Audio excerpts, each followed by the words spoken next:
Thank you. Welcome everybody to e-commerce taking the moral high ground. This is our second question time event that we've had at the club. The previous one was our MSP event. So my name is Anne-Marie Morrison. For those who don't know me, I'm the founder of the e-commerce club, and I ran my own e-commerce business, Labels for Kids, for 19 years, which I sold in September last year. I'm co-head of W20, which is Women 20 UK, the gender official advisory delegation on gender and economic empowerment of women for the G20. And I'm also past chair of the British Association of Women Entrepreneurs in Scotland, and I'm a Women Enterprise Scotland ambassador.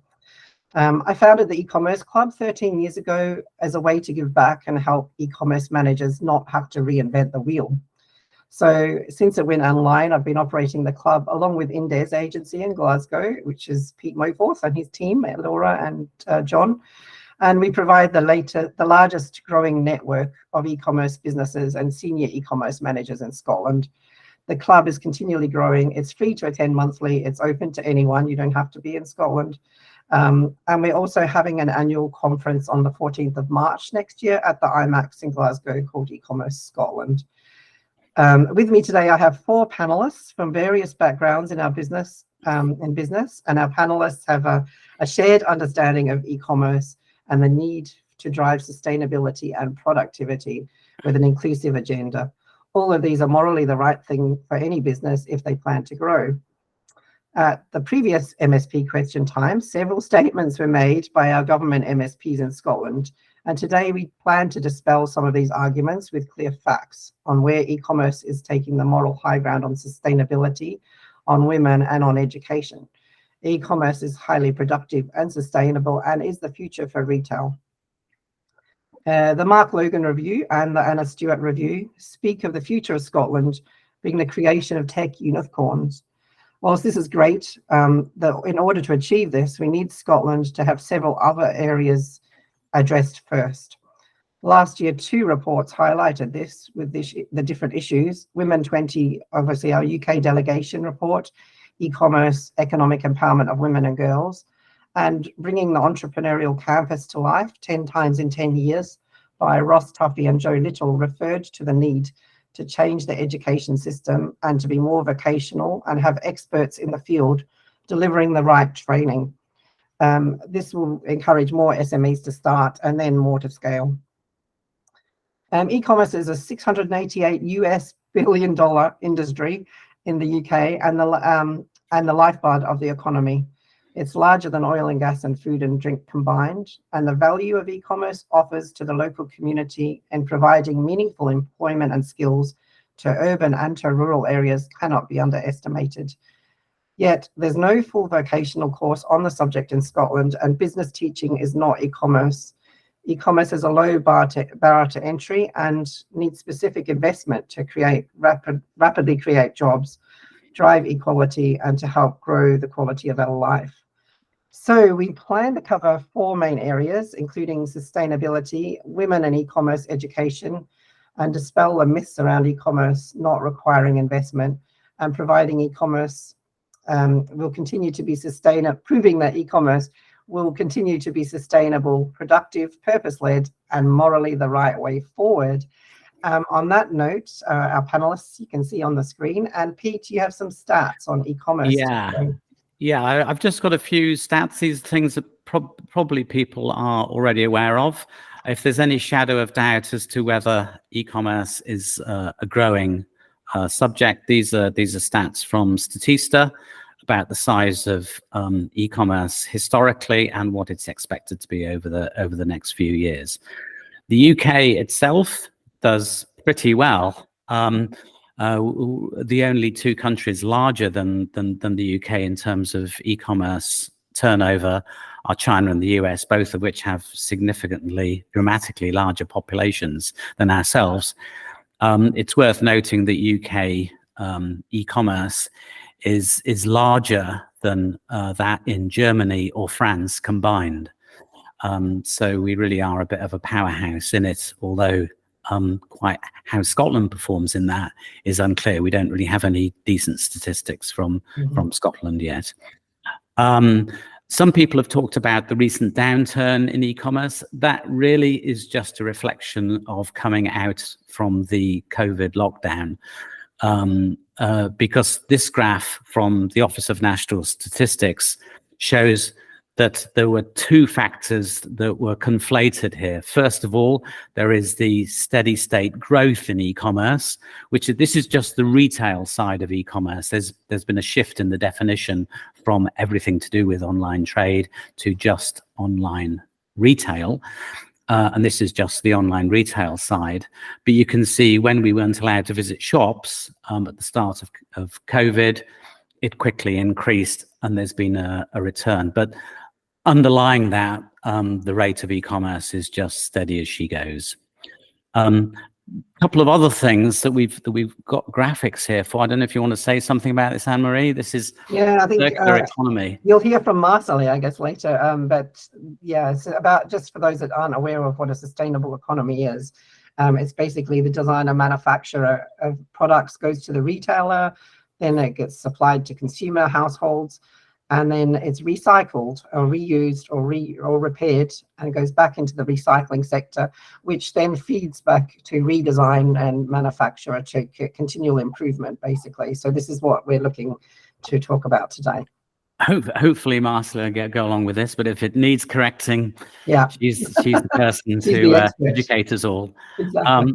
And then finally, this was just a stat from those who are concerned, as we should all be, about the green economy and the carbon footprint of all things that we do. This was the result of a large statistical survey in the United States, which showed that if you put online retail side by side with traditional bricks and mortar retail, e-commerce appears to be involve lower emissions and a smaller carbon footprint. I mean, it's great that we've got a couple of people who I think from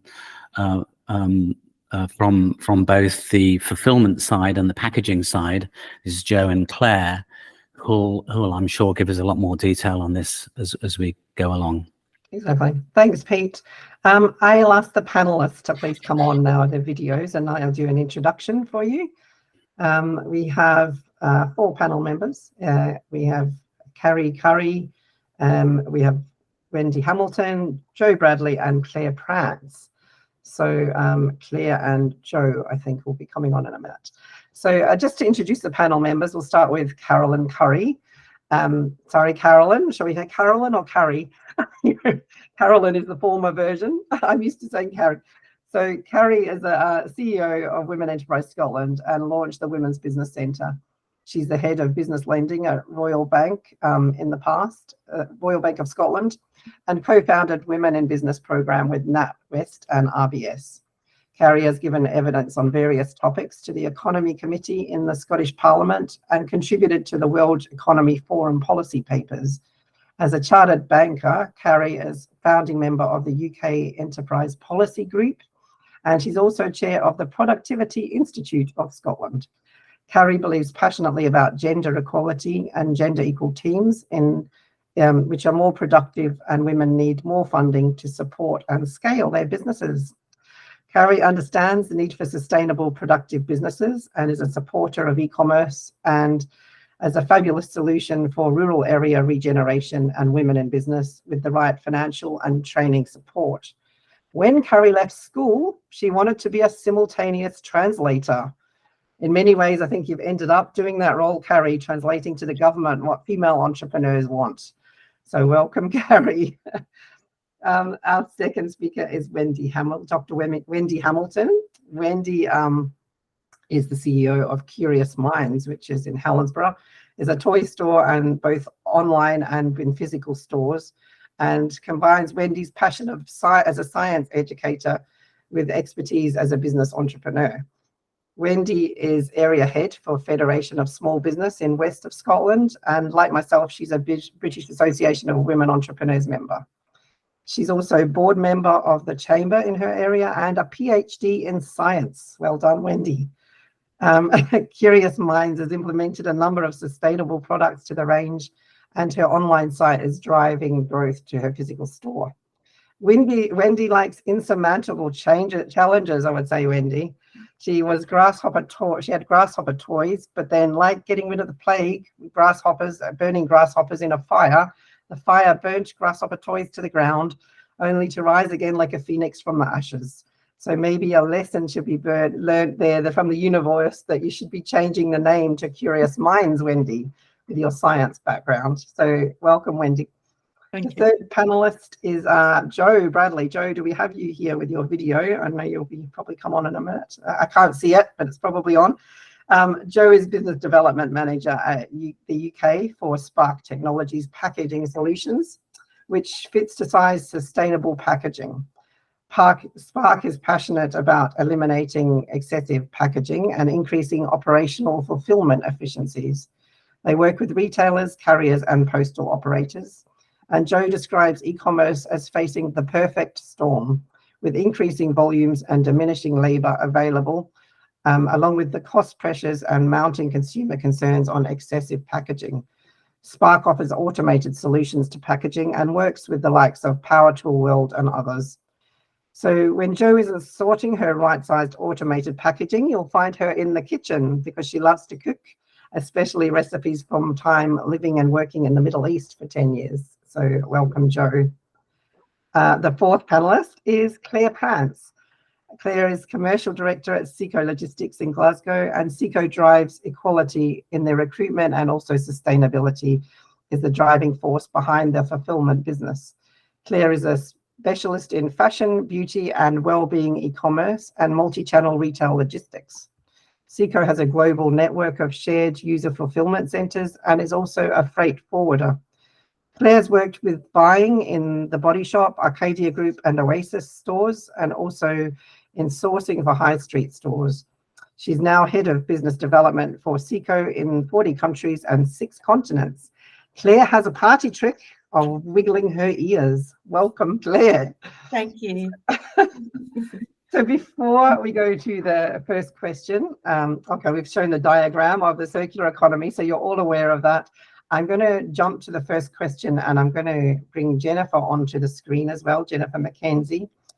Our first question is on gender. So e-commerce should be embedded in all businesses, as agreed by our MSPs in our MSP event last year. Research last year by Women 20 UK delegation and by Indes showed that the number of women working in e-commerce in the UK and Scotland is quite large, but it's less so at the director level of the company. And nearly 300 billion, this is US dollars, 300 billion can be added to the e-commerce market in just 5 years, but conversely 50 billion US dollars lost each year if gender gaps go unaddressed. The more a business moves online, the W20 research found as well, the more women leaders there were in a company. So our question is from Jennifer McKenzie of TEFL.org, which is an e-commerce business focused on education. She's based in Black Isle, and there's only 10 minutes from Inverness, but there is no broadband, fibre broadband, or not even BT. Over to you, Jennifer. Hi. From my experience, rural areas are largely unsupported, and e-commerce and digital skills are massively lacking in order to scale or trade further afield, and funding is also an issue. The Scottish Government has a digital strategy, a digital skills strategy, and a technology ecosystem review that barely mentions e-commerce or online trade. Why does the panel think that the topic has been largely ignored? Wendy, I'm going to ask you to address that one first. What do you think? I think there are a number of reasons for it, but I think the first one is probably lack of understanding. I was at a meeting with the ScotGov Finance Committee last 2-3 weeks ago now, and they were asking about what businesses wanted, and I was pushing heavily for e-commerce throughout Scotland, and it was quite clear they just didn't get it. They didn't get the potential of what's available, particularly to a country like Scotland, which is geographically challenged, if you like. We have road structure problems and all the rest of it, but internet and e-commerce could provide massive growth for Scotland. And I think ScotGov just doesn't get it. But I think there may also be some other reasons. And as much as I think ScotGov has historically always been focused on manufacturing and IT, retail was kind of seen as a dirty second option. And I wonder if, as e-commerce continues to grow, whether ScotGov will begin to change their focus on that. I think part of the problem is it's not one of the ONS traditional sectors, is it, either? So they don't tend to invest as much. Yeah, absolutely. And I suppose there's also the questions, very real questions of the potential of job displacement on the high street. The Scottish Government talks about supporting the high street. They don't actually do a great deal about that. They give with one hand and take with the other. It's a bit forked tongue, really. But they have to be seen to try to support the high street. And the high street's clearly in dire straits. I have both a bricks and mortar retail shop and online shop. And one is really hard work and the other is not so hard work. You can guess which one's which. I think fascinating for you, Wendy, is that the online trade has been, I think, driving your high street presence as well, I believe. Yeah, well, I started online. I did it the other way around. I actually started online selling science toys and educational kits. And as we moved into premises in Helensburgh, we needed warehouse space. We ended up opening a shop because the locals were knocking on the door asking for a toy shop. So I wouldn't like to have done it with bricks and mortar first. It's a hefty old business, an expensive business. But if I close my retail shop on the high street, then I suppose you could argue that Scottish Government potentially gets less tax out of me. I'm not paying rates. I can move to a warehouse somewhere which is much cheaper to run.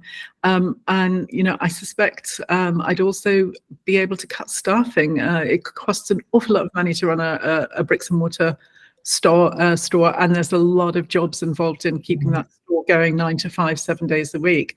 Now, I think we'll get onto that one in the education question, Wendy. We've got a lot to ask about that angle of it as well. But probably money, I would say a lot of it is for them.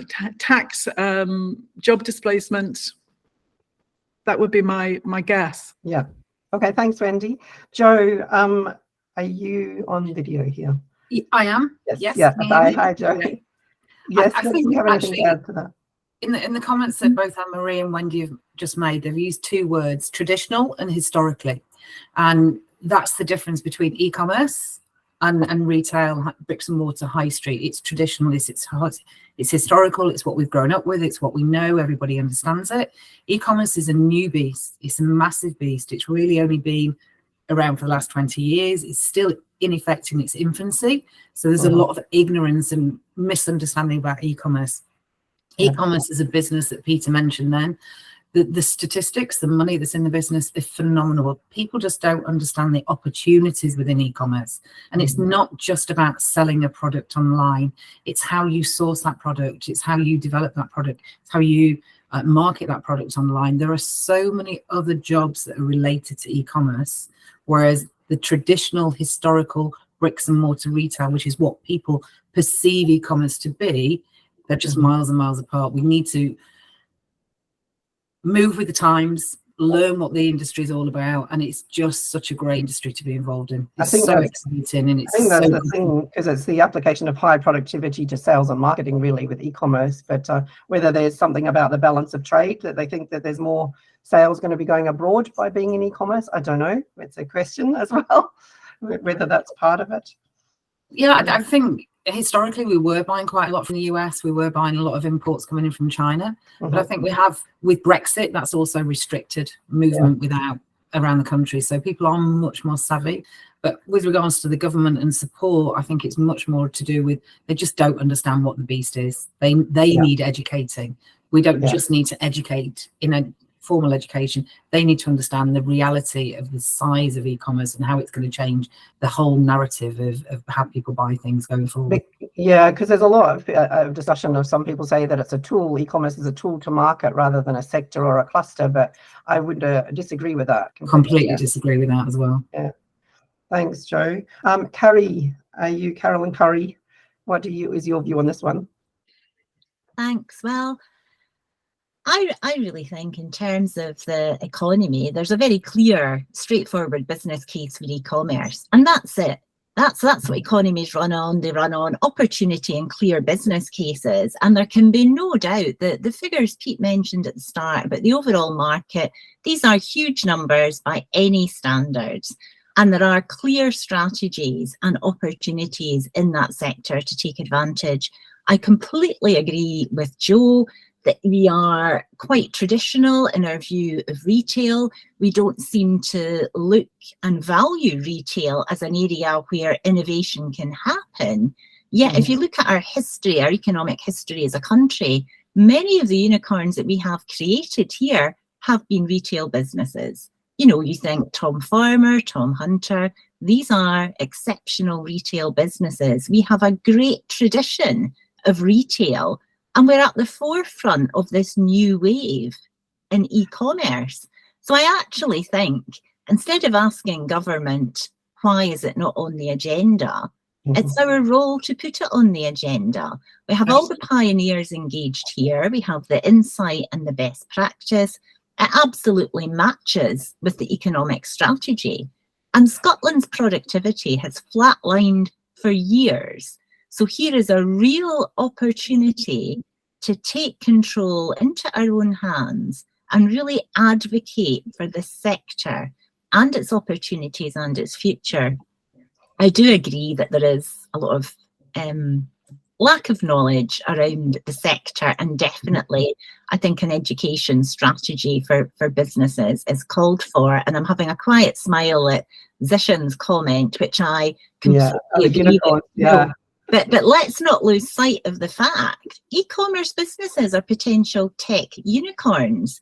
These are businesses that are fundamentally being driven on innovative technology and strategies, and it is a technology that is changing all the time. So you need to be on the technological strategy for the national strategy, Carrie, that we're talking about here for those that haven't seen their comment on the record. But basically the strategy for unicorns in Scotland, to have unicorns, but most of our economy are SMEs. So without lots of SMEs, how do we get the unicorns? And is that where you feel as well? I think all the SMEs engaged in e-commerce right now today, these are the potential unicorns. Yeah. These are the potential unicorns. As I say, many of the businesses, you know, we regard as our historic unicorns here in Scotland are actually retail businesses. So we need to get over ourselves with our view of the sector and start really supporting these businesses, because retail is moving online. There is no other option. We're seeing it as part of the new industrial revolution.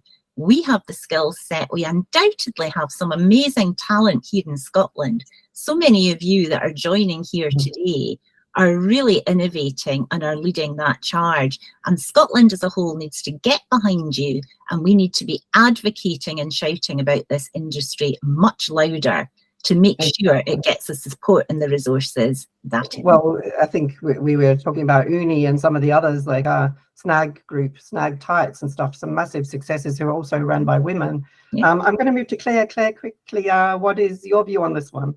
Yeah, so I sort of picked up the comments already about lack of understanding and Joe's comment about fear of change, which I do think are foundational to the reason why it's not got enough attention yet. But I guess going back to something that Pete said right at the beginning, when he was looking at the statistics, Scotland wasn't separated out, and I don't think e-commerce is necessarily correctly separated out, because actually digital and e-commerce touches everything. It is retail, it is marketing, it's part of business. It's integral to all businesses in this modern age. And I think if we can't define and measure what e-commerce is and what the digital economy is, it's going to be quite hard to formulate the correct strategies and get the appetite and the momentum behind at government level and right down to the high street and to individual businesses and warehouses and shops. That's true, yeah, because I know when we did the W20 report, we had issues because we can only get anything that's from a limited company, and there's also a lot of people that start businesses that aren't limited companies initially. So without being able to track that with a tick box and a tax return or something, we it's difficult to know. Yeah. It's a multi-channel environment. Obviously, Wendy, you said yourself you've got a store and an online store and a bricks and mortar store, and they feed into each other. You know, that their success is more than the sum of the two individual parts. So Exactly. yeah, how do you measure that and prove which one is attributable to which channel?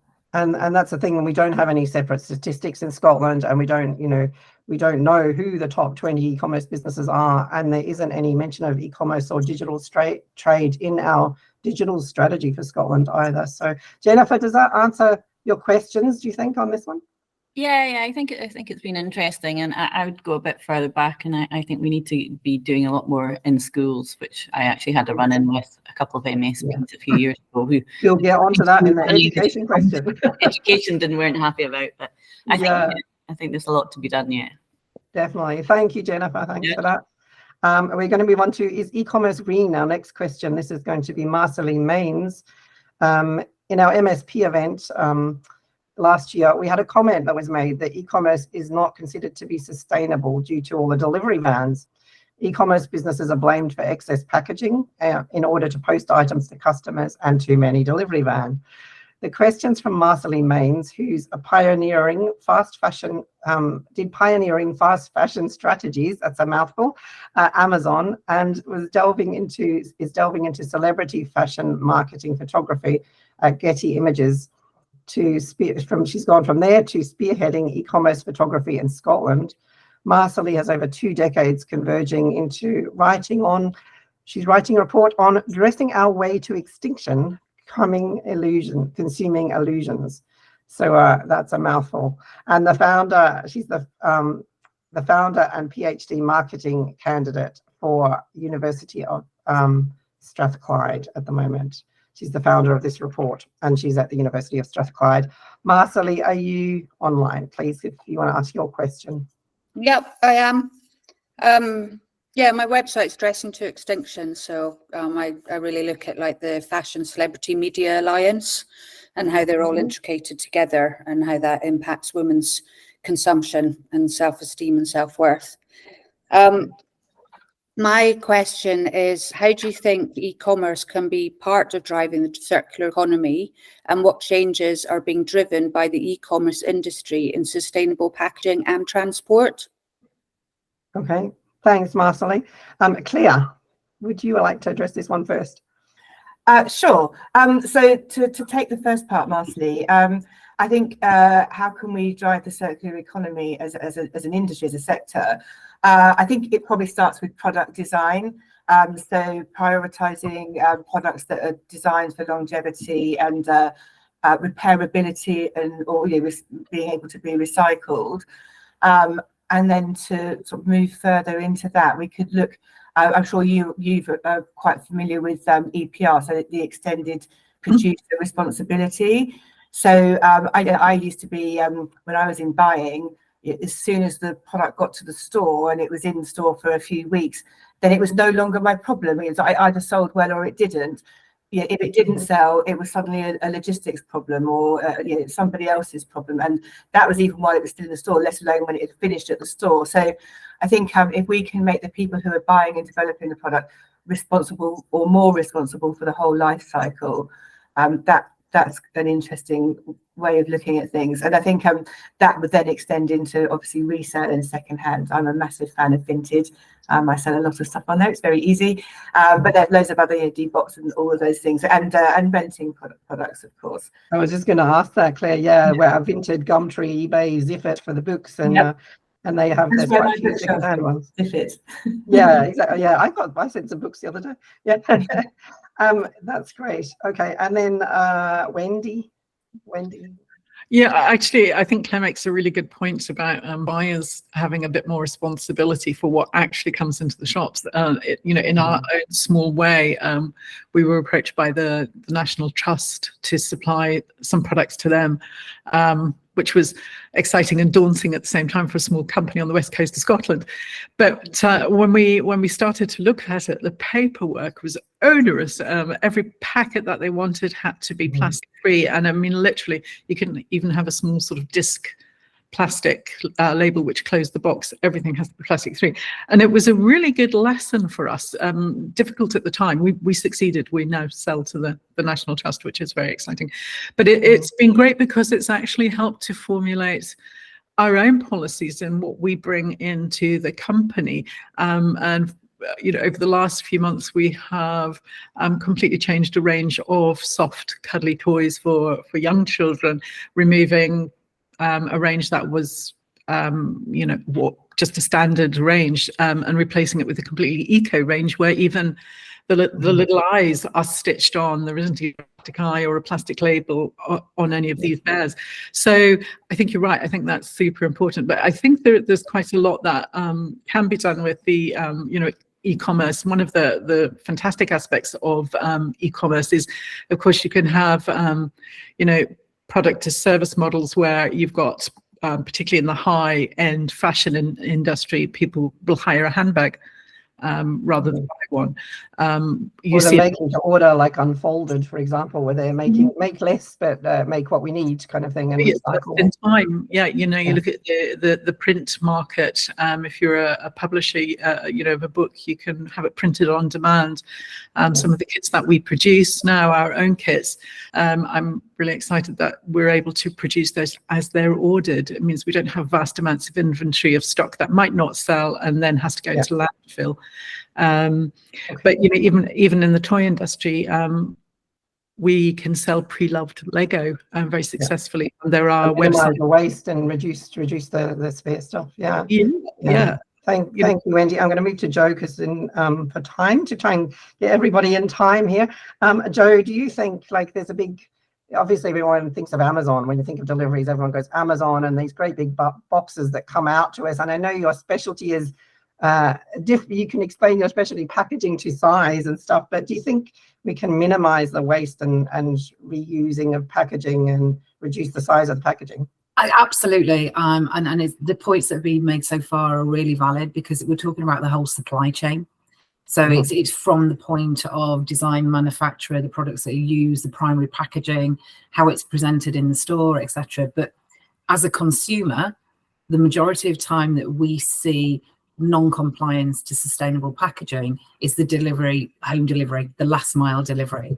And we either receive very large plastic bags with a small product in, or very often what we like to call the Amazon effect, where you receive a very large box, and inside that box you've got plastic bags, airbags, you've got paper void fill, and then you've got a very small item in there. Why do you think that is, Joe? You get me onto a very passionate subject of mine. Because it's not punitive to the shipper.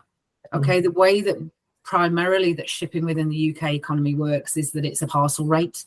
So if you ship a small item or a large box, there are anomalies. The Royal Mail does have its small packet prices, etc. But generally, when you go to the big carriers, you're talking about, it doesn't matter whether the box is on up 0.5 kilos or 30 kilos, and it doesn't matter whether it's a minimum size box or up to their maximum dimensions, they charge the same rate. So it's not punitive to the shipper. So the shipper needs to change the way they're doing things and marking it to the side. It's the carriers as well. The carriers, if the carriers actually, if they applied the same metrics that they do with international shipping, which is basically you pay for fresh air.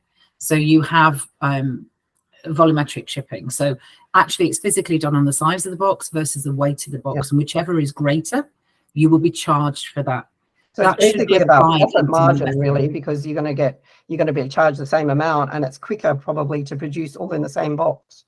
And this is what typically there was a program with Amazon, and it was Amazon in Scotland years ago that they showed that basically, although Amazon has dynamic packaging, which basically means when the order arrives at the manual pack bench, the packer is told which box to use, 1, 2, 3, or 4. But because they have such stringent KPIs and their salaries based on what they pack into a box, they generally will pick a box a size 1 or 2 bigger, because they know they can throw everything in quicker. They've got the foot on the hopper for the void fill to go in, the tape's going on, it's out the way. They're more bothered about packing the box and getting paid.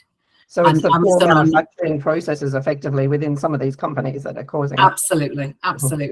Whereas if you look at some of the customers that we use, and let's use Asda as a great example, when they introduced our 3-dimensional fit to size packaging, within 2 weeks of introducing that versus their typical standard packaging they were using. They were taking 1 40-foot trailer off the road a day.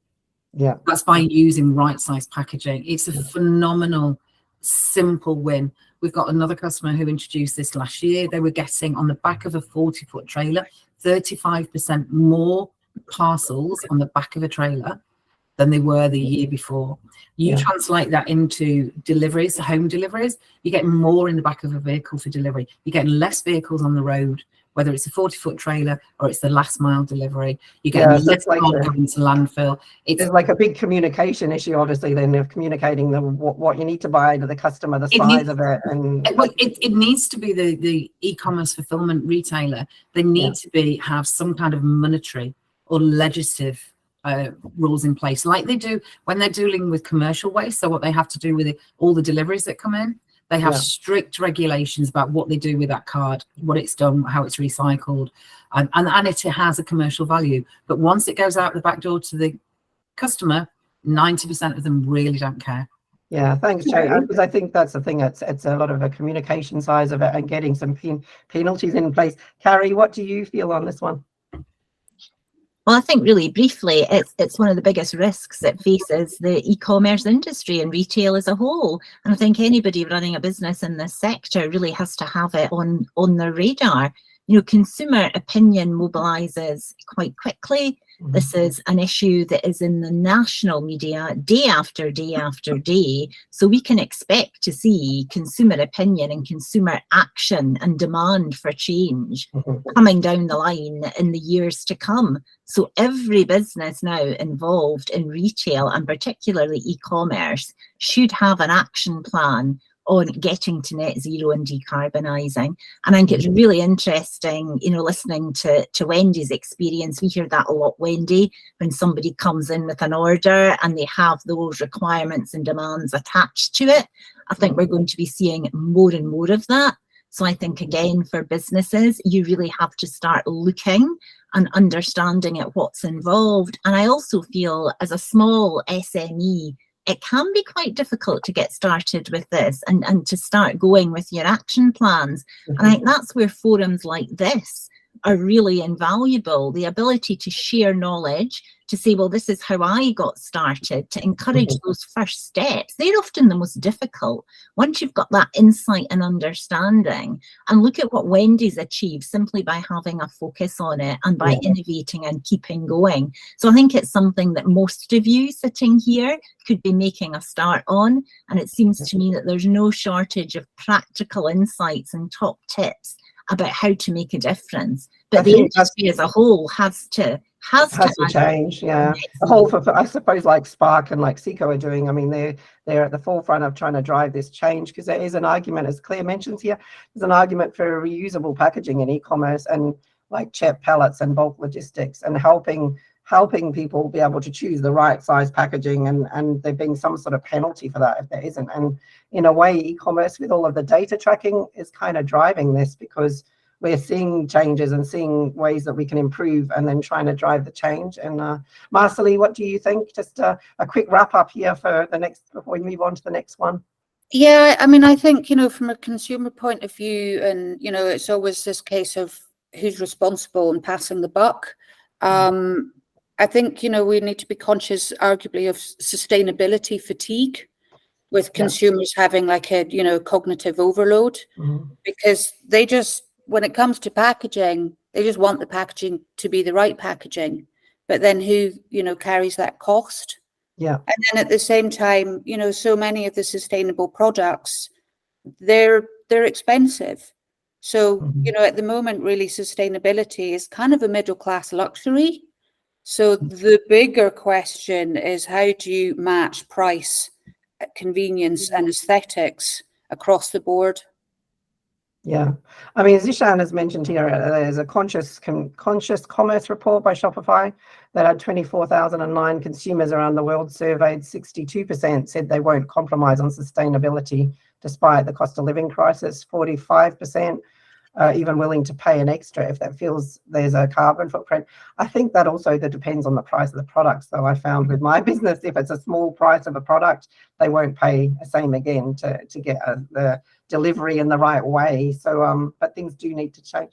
Anyway, thank you, ladies, for that. Thank you, Marcely, for your question. I'm going to move on for interest of time to the next question. Question 3 will be from Nadine Thompson from Business Image. So Nadine, if you want to come on. The research last year from Women 20 UK delegation on the G20 for the G20 entitled E-commerce Economic Empowerment of Women and Girls included UK limited data, company data, which we had from MNAI. And we also had some input from Indes and other reports. And it showed that there were more women than men as director level in pure e-commerce companies as opposed to traditional models. In fact, the more a business went from a traditional high street model to a combined hybrid model with e-commerce to e-commerce, the more female directors there were. So the next question is from Nadine Thompson from Business Image, as I said. She's a web design and SEO agency from Dunfermline. Nadine, do you want to come on with your video? Hi, yes, good morning. So I work with a lot of women who started their own business and sell products online. And 2 years ago, I started offering an online training course. It's mostly about SEO, but it's aimed primarily at women who want to learn how to improve their website and get more sales. But when it comes to online marketing and e-commerce, online courses are often very technical or too expensive. And often people just don't know if they will learn what they need to succeed online. So my experience has shown that most e-commerce shop owners I support that are women. So my question is e-commerce better suited to women, and why? I'm going to kick off with Jo to give you a shot at the first question. I think the flexibility within e-commerce, I think it's a rapidly growing, changing. The whole narrative of e-commerce is just such an exciting front. It just gives that opportunity that there aren't so many barriers, so there's no physical barriers to entry. It's a young business, so it is attracting quite a lot of the new generation in there because it is exciting. And it was interesting to hear what Marcely was saying about the celebrity aspect of it. You know, we all know about the influencers and how that's affecting sales, etc. So I just think as an industry, people just don't understand what an amazing and massive industry is, and it has the opportunities. And I don't think that they're gender specific. I think there's great opportunities for women within. Certainly the report last year, it did find 25 plus was where women, and interestingly, that's also the childbearing ages. 25 plus was where women were heading more into e-commerce. But I guess it leads Carrie into why aren't more women then scaling their businesses and stuff in e-commerce or owning the business? Carrie. Well, I think first of all, it's great that women are getting involved in e-commerce, because I think for a long time we've looked for women to get involved in technology, haven't we? That's been a key issue that hasn't gone away for many complex reasons we don't have time to go into today. But here's a route that is attractive where women are getting involved in technology, and quite complicated, ever-changing technology at that as well. So I think that's really to be celebrated. And also there's an important fact about economies, and in particular productivity and innovation, thrive in an environment where there's gender diversity. So the better balance you have of men and women coming together, that's where radical step change innovation happens. So the industries which are able to create that type of landscape are the ones that are going to benefit and become more competitive, because that's what happens when innovation thrives. So it's important to say that, there's a real economic benefit in there from the start point. In terms of women's funding and the scaling aspect, well, the statistics on women-owned businesses getting funding are particularly dismal, and they haven't changed over a number of years. In debt funding, women tend to not go for funding for a number of reasons, often involving the lack of security, the lack of assets. Women start up businesses, research finds, with just 53% of the capital of their male peers. So businesses tend to be undercapitalized from the start. And if you can't then attract additional funding and there are many reasons for that, then really it's quite a battle to capitalise your business and put it into the position where it can afford to gear up and grow. Yeah. And that's also, what Carrie, they were saying, like, yeah, 50% of business leaders that are women are saying they had it hard to find investment over the past 12 months compared to 40% of their male equivalents. Yeah. And why do you think the funding changed? Is that just attitude of the banks, or are they not looking for VC funding, or what? I think there's a number of reasons. I mean, you can't get startup funding from the banks like you used to before the financial crash. They're completely out of the startup market. And that's an issue for all businesses, because that early stage capital that used to be available there just isn't available. We all want the banks to be better capitalised and more risk aware. So there are very solid reasons for that no longer being the case. But in terms of equity investment, often, in terms of equity investment, retail isn't always seen as an industry that attracts equity investors. So that in itself is a bit of a challenge. So it isn't always just the fact that it comes down to gender. There's a number of different factors that are at play. Everybody talks about how great it is to get VC investment, be part of a fund, or to get equity investment. But traditionally, a lot of investors have very defined sectors that they want to invest in. You know, medtech, for example, technology. And they tend to be the more traditional sectors. So it's important to understand where your business is and the reality of the funding that is open to your business, and then to start to look and to capitalise on it. But I will say, at Women's Enterprise Scotland, we're actually just piloting a crowdfunding platform. And our aim with that is to better capitalise businesses like yours that are starting up from day one. And we aim, with the data on that platform, to then form pipelines to debt investors and to equity investors, because we will be able to evidence how you're selling, who you're selling to, and how your prototypes are going. So we hope that will be a good strategic. That will make a big difference. And back to the investing in these, like, you know, tech companies and stuff again, rather than sort of considering e-commerce, which is not a sector, is a tricky one as well. Claire.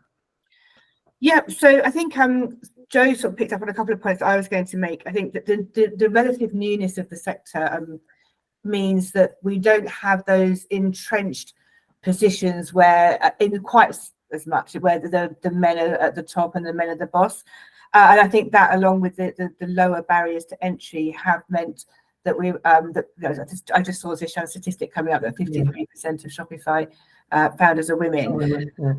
So I definitely think it's the fewer barriers to entry, and I think that's why I ended up here actually. I think we have to remember that e-commerce isn't just about retail. There's obviously digital. People are making money online through lots of different ways, including but not limited to selling products. I think one of the other things about women, and this is maybe less backed up with evidence, it would be interesting to see if there is evidence for it, is that we are, at the moment anyway, probably the bigger spenders of money, the household budget, for example, and therefore we're the family budget. They can have more of an affinity with the consumer and be able to recognise niches and areas which aren't currently addressed. So we're able to find that little thing that we want, and then suddenly we realise that everybody else wants it too. And also we have that. We do struggle with investment, and VCs not necessarily understanding us, but we do know how to bootstrap, I think, quite effectively. Yeah, definitely. So we do know how to pull ourselves. I think that's been proven by the amount of money women take before they're starting their businesses. Thanks, Claire. I'm going to move to Wendy so we can get on to the next question soon before we run out of time, because I know we're losing. Anne-Marie, can I just quickly say, Claire, there is evidence. There is evidence that women as purchasers and consumers are going to wield a great influence. Their influence is growing already, so you're spot on. Exactly. Well done. And Wendy, do you want to add to that as well? What are your thoughts? Yeah, I think my straightforward answer is I don't think it's exclusively suited to women. I think it's suited to everyone. It's just that it gives an awful lot of benefit to women who are usually primary carers on a tight schedule at home. You know, I've answered, I'm sure we've all been there answering emails at 2 o'clock in the morning when baby's finally gone to sleep. And your client doesn't know what time of the day or night it is that you're actually working. So there's a huge amount of flexibility available for women with e-commerce. And that raises another big question about care and non-transferable parental leave and so on, which we won't even get into. But yeah, I think so. Yeah. Anything else on that? Yeah, it's a fantastic opportunity for women. Yeah. And Nadine, are you happy with these answers, or do you got anything to add? Yeah, it's very interesting. I think the flexibility is what I am fed back by the women mostly, that the reason why they chose this path is because they can just choose the time when they want to work. And as you said, Wendy, it doesn't matter when you answer the email. So yeah, thank you very much. Exactly. Thank you, Nadine. Thank you. I'm going to move on to education. I know at some stage we're going to lose Carrie's video because you have to move rooms for your board meeting, but hopefully you can stay online for the end. This is a very important one. We're going to go on to education, and our question will be from Gemma from the Paint Shed. We have a Slido first, Laura, if you want to put the Slido up. There's Laura there. Yep. Okay, I don't know if anyone can answer this if you've got Slido on your phone, but there's no vocational course basically in Scotland. E-commerce is largely large and continuing to a growing industry. And basically there is no vocational e-commerce or full degree in e-commerce as a main subject area in Scotland, let alone some other parts of the UK. So if anyone wants us to answer this, to type your answer into the poll on your Slido on your phones, it would be interesting to see what the audience thinks on this one. And while you're doing that, our final question will be from Gemma Connolly, who is the head of e-commerce and marketing at the Paint Shed and ex-Michael Kors and Hunter Boots. We'll leave that on the screen for a minute. Gemma, if you want to ask your question while that's populating. Absolutely. Hi, everyone. So I've been in e-com for the past 14 years. I've worked in Edinburgh and in London. I'll be very quick with my question because for time, and I think the panel probably has some really interesting points to make on the topic of education and training because it's been brought up. So the question to the panel is, do we have a problem with education in the UK just in terms of our ability to provide e-commerce skills and training? And how can we ensure that Scotland has a talent pipeline for the e-commerce leaders of the future? Okay, I'm going to go to Carrie first on this one. Carrie, I used to. I think she may have dropped off. She popped off to a swap over. Okay, let's go to Claire. This is, for me, that I struggle with this one, and the reason being is that I think e-commerce is a fundamental, and the digital economy is fundamental to all parts of the economy. So I do wonder, rather than thinking of it being a separate thing, whether it shouldn't be included in all of our business education, whether that's marketing or finance, investment, pricing, product development. But at the moment it isn't included in any way, I don't think. And I think probably to get it included, the first thing we need to do is educate the politicians to get it included into the curriculum. So I think we need to do an investigation to find out what is the best way to bring young people up in this world to have the tools to be successful whilst operating in the digital economy. That's okay. Okay, and then Wendy, what are your thoughts on training? I think Claire's spot on. One of the biggest problems we have in Scotland when we're employing young people is they have very poor understanding of what business actually means in general, let alone e-commerce. So to try and get some kind of connection between schools and businesses would be a really great move forward, and perhaps what we need more than, say, a sort of academic degree, as it were, is more of a apprenticeship style learning where kids go out into industry. They do some time at uni or college or whatever, but it's a mixed hands-on experience. Yeah, but all vocational. So that's kind of coming up on the slide here. more vocational and being taught at uni the right skills, expert training, vocational, kind of going back to what they do in other countries like Germany, where they're doing quite well with training in e-commerce, and also in China, where they've poured a lot of money into that kind of thing, the e-commerce training. Joe, what do you think? I think I'm going to go back and use some of the words that I've used already today, which is historical, traditional, and flexibility. To actually look at an A-level business studies curriculum, it's still having pictures of factories and smoke coming out of factories and manufacturing. That's not the world we're living in. You know, the volume, the sheer size and scale of e-commerce is phenomenal, and the understanding at grassroots, at curriculum level, at school level, is just not there. They just don't understand. They're not teaching because people don't understand. We've grown so quickly. We need to educate the government. We need to educate the youth that are growing. It's just all about education. Do you think that's because STEM is seen as being uncool, or there's not many women doing computing, for example? They just don't understand it. I think the simple answer is they don't understand it. It's like where they think e-commerce is digital marketing, but it's digital marketing's part of e-commerce, but not the answer kind of thing. Yeah, well, I go back to the teachers and ask them how many of them actually know what e-commerce is, and can they spell it, and do they put the correct E and C in the right place? So does that go back to Rishi Sunak suggesting they should study maths till 18? What do we think on that one? That's an interesting one. No comment on that one. Anybody else have any comments on that one? You think you learn maths in different ways? I think it's not a bad thing, I guess. But what kind of maths? This is what we're saying here, isn't it? So Rishi and a number of recent politicians are trying to get back to basics in education by going to learning things by rote and those kind of things. But that's not what we're advocating. I think we're advocating that we need to refresh several, if not most, areas of the curriculum to include to e-commerce and the digital economy.